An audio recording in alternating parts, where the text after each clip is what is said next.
Olá a todos e bem-vindos a mais uma análise. Hoje a gente vai mergulhar fundo e desvendar alguns dos mistérios mais profundos já ensinados. Nosso foco é revelar os segredos do reino de Deus, e nós vamos nos basear nos ensinamentos brilhantes e extremamente detalhados do Dr. Miles Monroe e do pastor Arnold. A forma como eles estruturam essa mensagem muda completamente a nossa perspectiva. A gente não está falando aqui de conceitos vagos ou ideias abstratas nas nuvens, não. Estamos falando de um sistema real, prático e totalmente aplicável. Então vamos entender tudo isso passo a passo. Para guiar a nossa jornada, aqui está o roteiro de hoje. Começamos com a mensagem central, depois passamos para os mistérios e parábolas, os 4 solos humanos, como buscar ativamente e, por fim, o princípio da abundância. Então, vamos lá. Parte 1. A mensagem central. Historicamente, o foco principal de Jesus não era sair distribuindo benefícios isolados, como cura ou riqueza material. A missão real era estabelecer uma estrutura governamental completa. Basta olhar para esta citação de Mateus 4,17. Desde o primeiríssimo momento do ministério dele na terra, a mensagem foi uma só, definitiva e bem direta. Arrependam-se, pois o reino dos céus chegou. E pessoal, essa não era só mais uma mensagem no meio de vários sermões, era a mensagem principal. Só que a palavra arrepender-se muitas vezes carrega um peso que acaba desviando do seu sentido histórico e estrutural original. A própria definição de arrependimento, ou metanoia no grego original, vai muito, mas muito além de só sentir culpa ou remorso por um erro que foi cometido. Como a definição aí na tela mostra, trata-se de uma mudança fundamental de mentalidade. É literalmente passar a pensar com a mente de Deus. É alinhar o nosso intelecto com o governo espiritual e a cultura dele. É possível pensar nisso como uma reestruturação mental completa, aquela atualização de sistema que é absolutamente necessária para a gente conseguir entender as regras dessa nova cultura. E isso nos leva à nossa parte 2, Mistérios e Parábolas Divinas. Parando para analisar se essa mensagem de mudança de mentalidade e de um novo governo era tão importante assim, porque Jesus ensinava quase que exclusivamente usando aquelas pequenas histórias. Bom, as parábolas têm uma natureza dupla que é simplesmente genial. Elas funcionam como um filtro incrível para a humanidade. Para aquelas mentes curiosas, famintas por conhecimento, elas revelam segredos profundos. Mas, para os apáticos, aquelas pessoas que não têm nenhum interesse real em aprender, as parábolas atuam como um escudo e literalmente ocultam a verdade. O que nos traz a este provérbio maravilhoso, Provérbios 25:2. A glória de Deus é encobrir um assunto, a glória dos reis é investigá-lo. O ponto crucial aqui é que existe um paradoxo enorme. Deus quer sim revelar os mistérios que estão escondidos, mas ele não entrega informações vitais de bandeja para quem não dá valor. Exige-se da nossa parte uma curiosidade ativa. A humanidade tem que ir atrás para encontrar e compreender de verdade. Avançando para a parte 3, os 4 solos humanos. Naquela parábola clássica do reino, a do semeador, a semente que é plantada representa exatamente a mensagem que a gente está discutindo. O primeiro tipo de ouvinte é o solo distraído, que é a semente que cai à beira do caminho. É como se a mente escutasse a mensagem, mas a pessoa já está ali pensando no que vai ter para o jantar ou checando as notificações no celular, não é mesmo? A palavra é ouvida fisicamente, claro, mas sem nenhuma compreensão mental ou espiritual. E a urgência é altíssima. Quando a mensagem não é entendida, o inimigo age na mesma hora para roubar essa semente antes que ela crie qualquer raiz. Logo depois, nós temos o solo superficial, que é o terreno rochoso. Esse perfil até recebe a palavra inicial com maior entusiasmo, aquela alegria contagiante, mas falta uma coisa vital: raízes profundas. E por que isso acontece? Porque essa mente está buscando apenas aquele benefício de curto prazo, e não uma transformação profunda de verdade. Então, no momento em que surge qualquer pressãozinha, um desafio ou perseguição, a empolgação some e a pessoa simplesmente desiste de toda a jornada.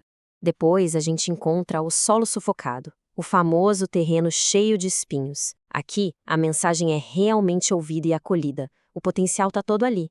Mas aí entram as pesadas preocupações do dia a dia, ansiedade com as contas a pagar, a correria da vida e aquele fascínio enorme por riquezas. Tudo isso entra em cena competindo pela atenção da mente. O resultado? Neutraliza e sufoca completamente o poder transformador do que foi ensinado. Mas então, finalmente chegamos ao solo frutífero, a boa terra. E esse é o cenário ideal. Representa quem ouve ativamente, entende com profundidade e internaliza 100% da palavra. E o que acontece na prática? Isso produz uma colheita incrível, multiplicando a abundância de uma forma absurda. O grande segredo, a chave absoluta para se tornar esse tipo de solo não é sorte, é a busca ativa e genuína pelo entendimento. O que é um gancho perfeito para a parte 4? Como buscar ativamente? No fim das contas, tudo se resume e se ancora neste comando famosíssimo de Mateus 6,33. Ele é o verdadeiro plano mestre para alinhar as prioridades de qualquer pessoa. Busquem, pois, em primeiro lugar o reino de Deus e a sua justiça, e todas essas coisas lhes serão acrescentadas. Muita gente sabe esse versículo de cor, mas a força de duas palavras operacionais aí, buscar e primeiro, muda absolutamente tudo se as analisarmos de perto. A ação de buscar exige uma dimensão extraordinária. Baseado no que o Dr. Munro ensina, buscar requer um esforço mental e prático monumental. Significa perseguir de forma ativa, estudar com profundidade, explorar meticulosamente. Significa compreender as regras, aprender as nuances, considerar todas as variáveis e, de fato, se preocupar constantemente com isso. Exige uma energia dinâmica enorme. Não é só sentar de braços cruzados e esperar as coisas caírem do céu, é mapear ativamente o governo de Deus.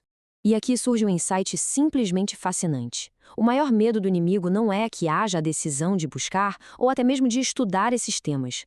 O pavor real acontece no exato instante do entendimento de fato do reino. Porque no fundo nada pertence verdadeiramente a alguém até que essa pessoa compreenda aquilo com clareza. É exatamente por isso que a oposição foca todas as forças em gerar confusão nas mentes, em vez de só tentar impedir a simples leitura. E de mãos dadas com essa busca ativa está a definição da palavra primeiro. Não é só colocar algo lá no topo de uma lista de tarefas casual. Significa tornar isso a prioridade absoluta. A coisa principal é colocar acima de tudo e estabelecer como interesse primário. A busca por esse conhecimento governamental não pode ser um hábito passivo. Tem que ser a fundação absoluta que guia todas as outras decisões do dia a dia. Entrando na nossa reta final, a parte 5, o princípio da abundância. Se as prioridades estiverem no lugar certo, qual é o resultado natural? O pastor Arno traz um conceito maravilhoso chamado fluxo do reino.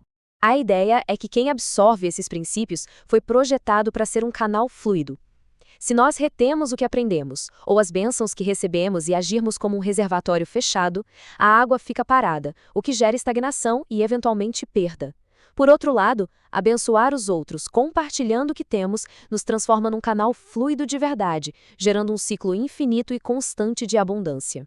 E essa mecânica explica perfeitamente uma afirmação que, de cara, parece um paradoxo meio duro. A quem tem, mais lhe será dado, e terá em abundância. Mas a quem não tem, até o que tem lhe será tirado.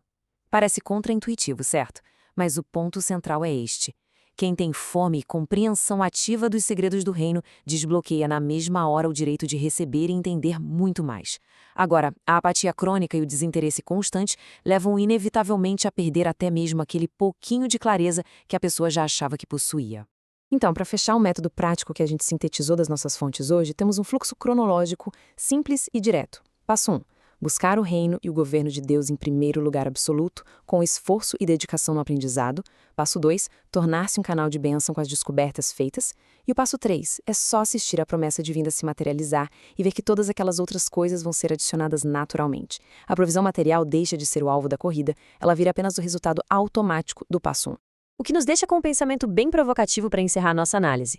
Afinal, que tipo de solo está recebendo essas sementes de conhecimento hoje? Existe uma clareza de verdade por aí, ou o caminho está cheio de distrações e espinhos? O reino de Deus é genuinamente a busca principal de uma vida ou está competindo com interesses secundários?